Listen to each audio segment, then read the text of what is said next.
When World of Tanks first launched, it did so with the tech trees of only 3 nations. The one that lost the war, the one that won the war, and the one that took all the credit. You know what you did, Hollywood. At this initial stage of World of Tanks development, there was a firm emphasis on keeping a unique character for each of the 3 tech trees, characteristics that defined the playstyle of the 3 nations. The Germans would be defined by exceptional long-range accuracy and shell penetration.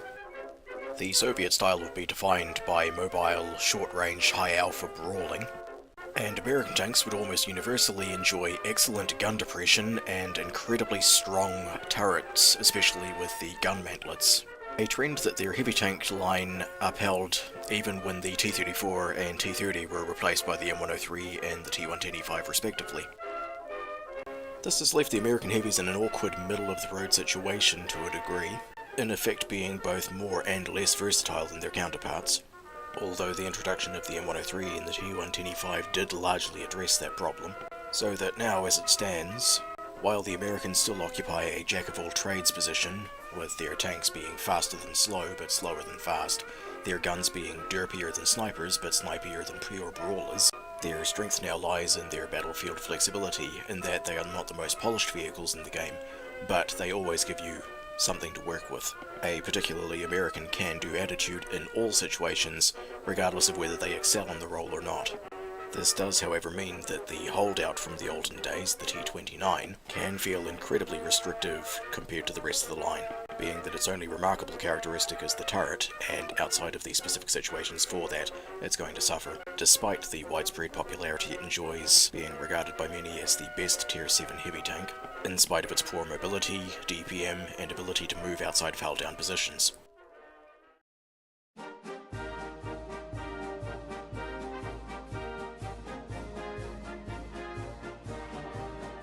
Personally, I found the US Heavy line to be an enjoyable, easy grind, but in certain ways frustrating to approach after having gone through other tech trees. Taken on their own, every single tank in the line is a good, solid performer. There is no dud anywhere in this tech tree, although if you look at the grind itself, it does tend to lose steam in the middle somewhat, especially with the T-32.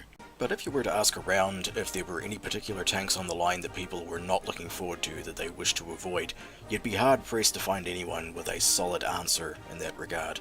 Every single step on the path to Tier 10 does feel like an improvement over the last. The frustration that I mentioned is not to do with this line in and of itself, but in relation to others. It's no secret that I have spent a lot of time in the German and British tech trees, and transitioning from them to the Americans in terms of gun performance, it's a real shock. If this is the first tank line that you dedicate any real time to pursuing, you're probably not going to notice it, but for anyone approaching this from the German or British lines, it's going to feel like this tank line is so patriotic that you have to recite the entire Pledge of Allegiance before your gun ranges in on target accurately. And while the accuracy and derpiness isn't quite as pronounced as on the Soviet vehicles, the Soviet playstyle really does favour that type of gun characteristic a lot better than what the Americans are stuck with. The sheer size in terms of height and the armour layout of the American heavies does not favour a brawling setup, whereas the gun derpiness almost requires it. So anyone coming to the US heavies from either the Soviet or Chinese lines is going to find it somewhat annoying to deal with the guns while keeping the enemy at arm's length. And so we come to mobility. For the most part, the US heavies have enough to say that they are fairly mobile heavies, but not enough for it to be a strength of theirs.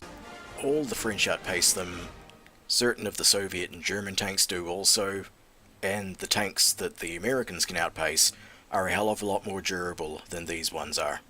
So therein lies the frustration. They are jacks of all trades and aces of none, and if you're playing this after having gone down another line, you're going to be constantly reminded that it's just not quite as good as what you're used to in one regard or another. As noted in my description of the playstyle, they occupy that awkward middle ground. Derpy brawling guns on tanks that can't brawl, good armour that's really only good situationally, mobility that's good enough to not be bad, but too bad to be good, and a grind that's painless but flounders in the middle. And yet in spite of that, I had a hell of a lot of fun with this line. When people describe a heavy tank as playing somewhat like a cross between a heavy and a medium, that description actually does fairly apply to a lot of the US heavies, just because of the flexibility afforded by the gun depression and the adequate mobility. And as it turns out, that's actually enough for me to overlook a lot of the rougher edges on a vehicle. Sure, the guns handle about as well as a redneck handles literacy, but with the flexibility, I can work with it. And sure, half the time the only thing on the vehicle that can adequately be described as hard is their heads. No surprises there, but that's an easy limitation to exploit. So if you approach the line with enough momentum, brother, I tell you, it's a hoot. And now the specifics.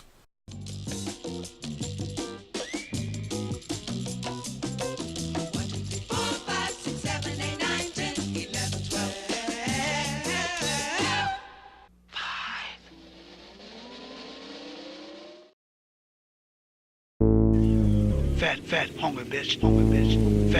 Fat, hungry bitch, hungry fat, hungry bitch, hungry bitch. Look at that bitch, ooh, fat, hungry bitch, that's a fat, hungry bitch. 10 twinkles on a titty bitch. She got the deep fried chicken wing necklace. Hot dogs in the motherfucking pocket. When I first started playing World of Tanks back on the North American server, the T1 heavy tank was widely regarded as a steaming pile of shit. Sadly, one of the chief reasons this vehicle picked up that unfortunate connotation is that it was damned by association. Because you see, for a lot of the patriotic members of the North American gaming community, the T1 heavy tank was Babby's first Tier 5 heavy. And when scrubs flock to a tank that they're not ready for, it tends to pick up a reputation. Just ask the Lurva. In my opinion, the T1 Heavy has been done a disservice. It does not deserve this poor reputation that it has unfortunately been afflicted with. Provided you have even half a clue, the T1 Heavy tank can be a hell of a lot of fun to bled about at Tier 5 without a care in the world, providing you with a nice, easy, entertaining grind. My love for this rascal of a tank stems purely from the fact that it is a morbidly obese medium tank. For a heavy tank, the T1 can really shift. I mean, it won't go super fast like a T10 or even an E75, but it's going to top out its 35km/h speed limit with remarkable ease, granting you fantastic scope to react to the battle as it develops to get into positions that are advantageous to you. Basically, you're not going to feel hampered or restricted the way that you can with a lot of other heavies. And adding to that freedom to pick your positions is the gun depression on this vehicle that will allow you to make use of locations that would not suit certain other vehicles. And the gun on this machine works perfectly well for the tier. I mean, the 76mm is never going to be the selling point on this tank. The .4 accuracy is kinda bad, the aim time is good, the DPM's okay. It's an all-round decent gun, but it's not amazing by any stretch. It does the job it needs to do. And as it's the gun that you get on the Tier 6 medium tanks and the Tier 5 tank destroyers for the Americans, you know that it's serviceable, it does the job. So yes, good, decent, almost medium tank mobility, good, decent, almost medium tank gun, and a boatload of hit points. So what about the downsides? Well, they're rather obvious. The T1 heavy tank is a huge bitch, and it has no armor. It's like sticking tracks on the Stay Puft Marshmallow Man. This isn't to say that the armor is completely worthless. When you're a top tier heavy, then there's a lot of shots that you can bounce if you play it smart and pick your fights wisely. But if you're not top tier, then things are going to get rather violent for you. It's almost unavoidable that you're going to have to tank with your health, so pick your fights wisely, know when to spend those hit points. Just be aware of the minimap and your surroundings. This tank is huge and soft from all sides. It's really hard to hide. So you're going to have to be aware of the opposition you're facing and the support you'll be receiving. As a top tier heavy, you can rely on yourself, your DPM, your ability to bully your way through trouble. But if you're not in that fortunate position, then you're going to have to definitely rely on the team quite a lot, be a support player. Use that good mobility of yours to go where you'll be useful, not where you'll get killed. Your tank bridges the heavy and medium classes, so play like it. It's worth noting that there is a silver lining to these drawbacks. Because the T1 Heavy is huge and soft, bad players don't live long enough to do good damage in it. And as a consequence, even half-decent players can find it easy to farm W18 in it.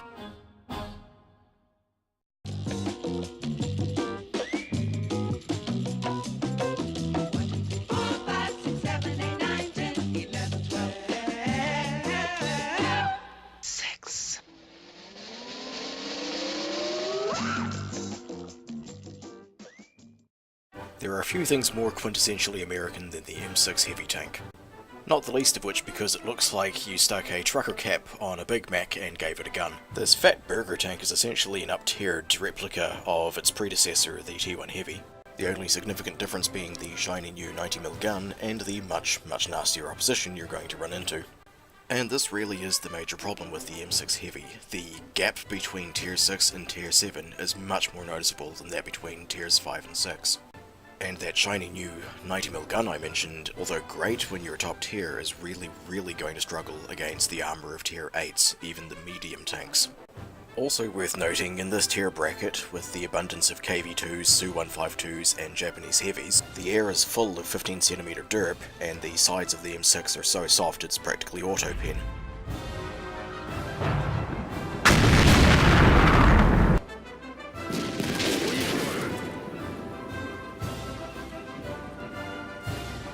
So it's a T1 Heavy occupying a far more precarious position in the tech tree. But the upside is all the good points of the T1 Heavy still work with the M6. You can play it convincingly as a slow medium, and even Wolfpack with the T-34-85s of the world. Although 2 points to note, you are going to want to get a gun-laying drive for those snapshots because this thing takes so long to range in. And you're still going to want to stick close to cover because this thing does not reverse very quickly, and when caught in the open, it's dead meat. So be wary not to overextend. Now the M6 Heavy has never been first in its class, it has always been outshined by the Soviet Tier 6s. And with the introduction of the Japanese heavy line, all pretense at balance at Tier 6 has gone right out the window. But it was, and still is, a capable vehicle, and due to its playstyle, even though its eminence has sort of dimmed a bit, it is still a very enjoyable vehicle to play. I mean, it's Tier 6, I find it hard to take it seriously, so provided a vehicle allows me to hoon around at a decent pace, packs a serviceable gun that can at least leave an impression on most targets, and isn't obviously gimped in one major fashion or another, then that's enough for me to justify kicking about in it. And the M6 Heavy tank is a solid tick in all those boxes. You've got freedom to act in this machine, even though it is a little fragile in terms of armor. The 90mm gun, although a little derpy, it's definitely worthwhile in the tier, and perhaps most importantly, the unspoken benefit of the M6 Heavy tank is the unlocks that you do here are going to save you a lot of headaches on the T29.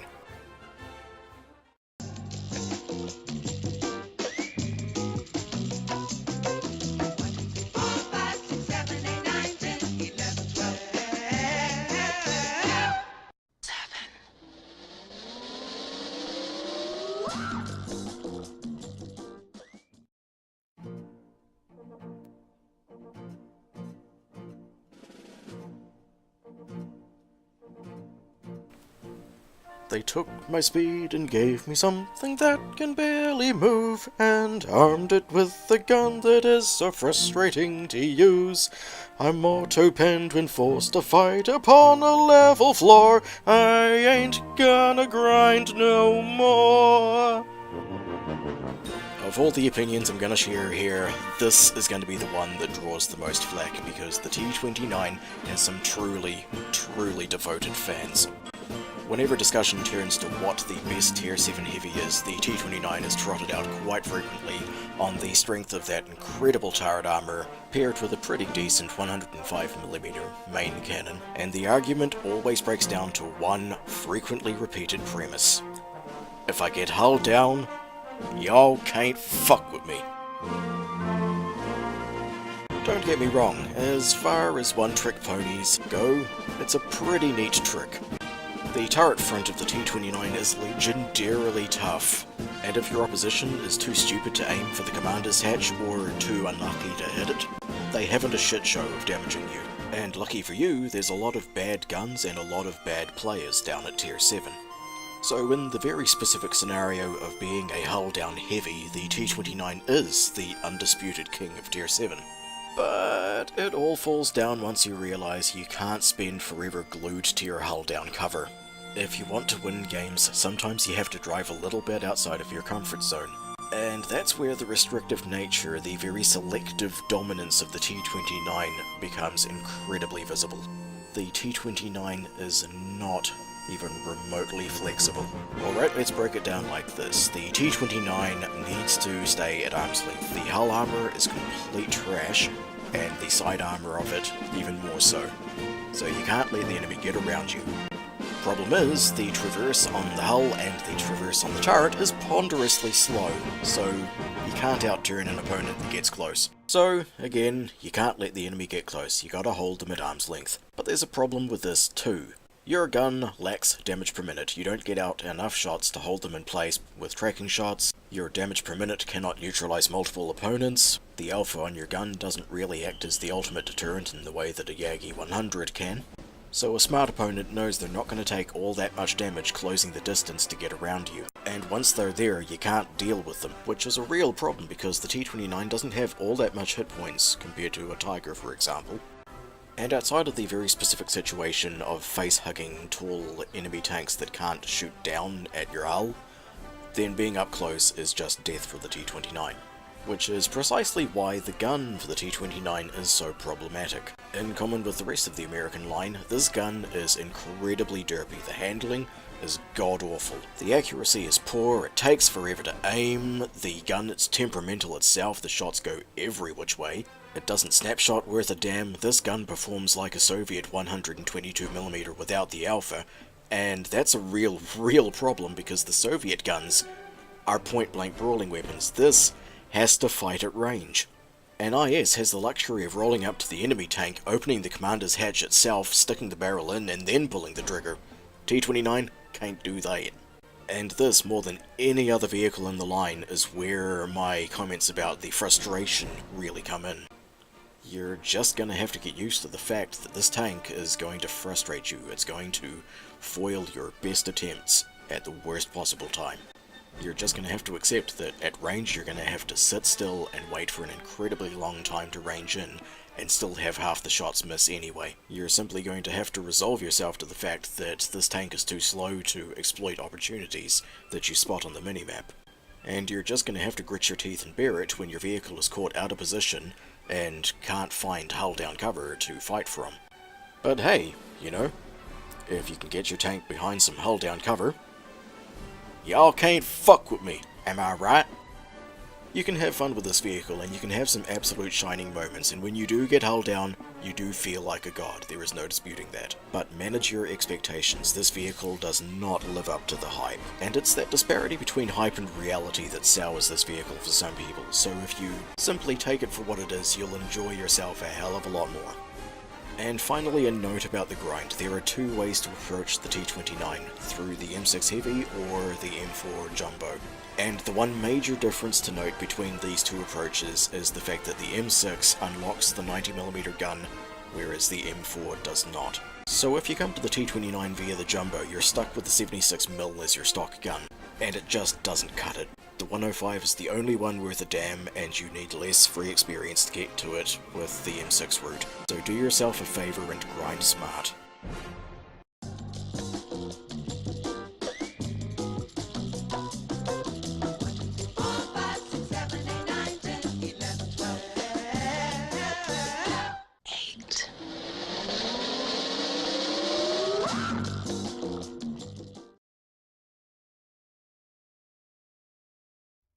The T-32 heavy tank is a very gradual improvement over the T-29.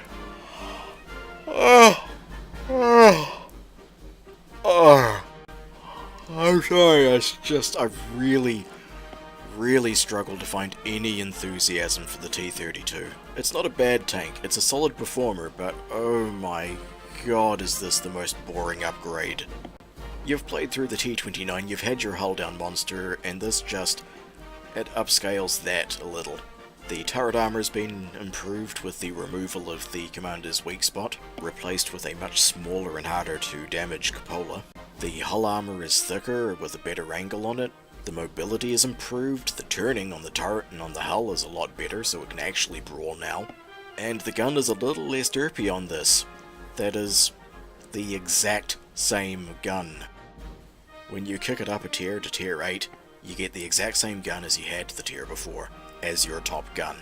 And to make matters worse, the stock suspension on this vehicle cannot handle the weight of that gun. So if you don't generate some free experience before playing your T-32, your first experience with it is going to be with the 90mm gun that you had on the M6. That's so terrible you just heard my dog barking in disgust. That's really what killed the T-32 for me. Just on a pure psychological level, you feel ripped off when you get a tank that upgrades to a new tier without getting a fresh gun. And if you don't have that free experience, it is such a chore to get. And as well as the gun performs when you're top tier, when you're not and you're running into tier 10s, that 198mm of pen is going to really hurt you, because it sure as shit ain't gonna hurt the 10s. There's really just not that much left to add. The T-32 is just a very gradual upgrade and a very boring one that can do well but is going to struggle with its limitations. It's the point where the American heavy grind loses steam because it's just a chore. So to wake you up, I'll leave you with a tiny little bit of trivia I've observed lately. It turns out the turret ring on this thing is really easy to damage, like a shot trap. So much so that I've actually been using a KV-5 to ricochet shots off the bottom of the gun mantlet and straight into the whole roof there. Guaranteed penetrations for days, yo.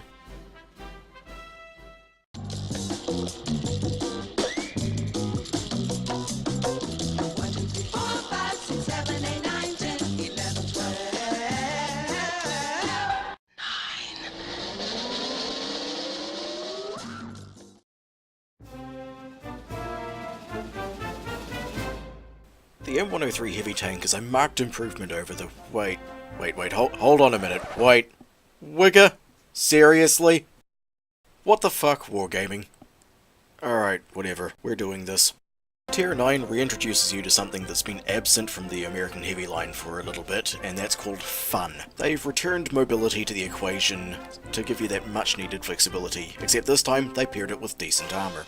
Gone are the days of the flat frontal armor, you now have the American beak. And although it doesn't look like the one on a bald eagle, I'm sure it's patriotic in its own way. And one thing's for damn sure, it's a hell of a lot more effective. It's far from impenetrable, you have to wait a tier for that.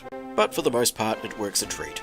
You're still stuck with a very frontal tank, the side armor is as porous as America's northern and southern borders, and that lower glacis is a much larger weak spot now, plus the American tradition of putting all their weak spots on the top of the tanks, carrying on quite well here, with the commander's hatch being a much easier target. But the armor's got enough funky angles built into it that you're gonna get some lucky ricochets every now and then, which makes it far and away the best tank in the line thus far. Now, as this video series continues, you're going to become familiar with a term that I use quite a bit, Tier 9 syndrome, and the M103 is a prime candidate for suffering it.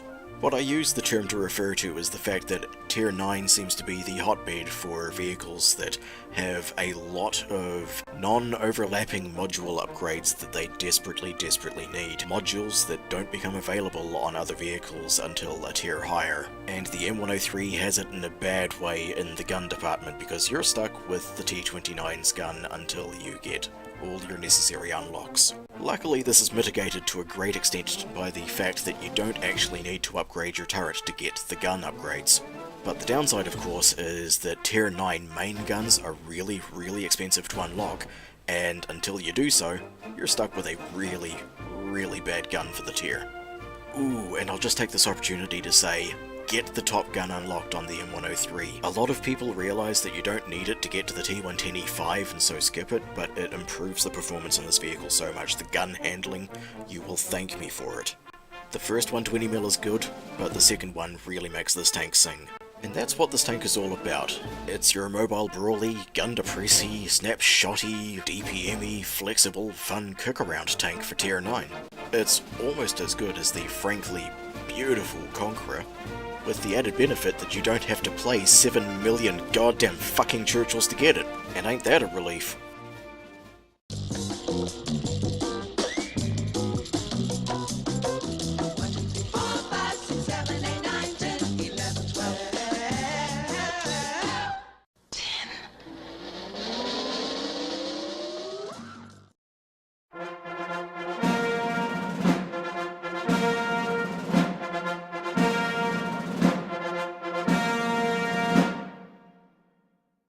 Hail to the motherfucking chief, the T-110E5 is an absolute beast on the battlefield at the moment. Our Tier 10 American Heavy here has the gold medal for best stealth buff beneficiary ever. They went and made it HD, and now it's protected by the best polygons money can buy. In terms of protection, frontally this thing is a nightmare to face. Any enemy shooting it at the face is only going to pin on the lower glacis just to either side of the tracks, not in the center. That's still going to be a bounce for them. Or if they have incredibly high penetration, then they might be able to get through the collar of the machine gun turret on the top, which I'm just tickled pink about. You see, the amusing thing about this is that premium ammo can still pin this, but they still have to aim for weak spots with it. Those heat spammers are going to learn to aim whether they like it or not. What you're getting with the T-110E5 is ultimately a lot like the M103, just upgraded significantly. The armor is so much better, the gun handling's just that little bit more polished. All round, it's a much better vehicle, building brilliantly on the strengths of what came before and eliminating the weaknesses, leaving you with a mobile, versatile, hard as hell heavy that is an absolute joy to drive. I am enjoying this tank so much. It is probably my favourite Tier 10 heavy at the moment, and I cannot recommend it highly enough. Get this tank. So there you have it, the US Heavy line. It is definitely worth pursuing. The grind definitely loses steam in the middle, but it is never at any point bad. And even the worst tanks in the line are best in class at certain respects. And I fully accept that a lot of the difficulties that I did have with the line stemmed from the fact that they didn't live up to the hype and that they didn't live up to what other vehicles presented me in regards to gun handling. The theme of gun depression in solid turrets is a fairly novel one, and the medium-heavy hybrid playstyle in most of the tanks was definitely refreshing after the German line. But at the end of the grind, you definitely notice that the entire line is fairly rough around the edges. It feels like an unfinished product. A general feeling that it is just so close to perfection. It's right on the cusp, but it's just not there. Frustratingly so. A lot like America, the shining city on a hill.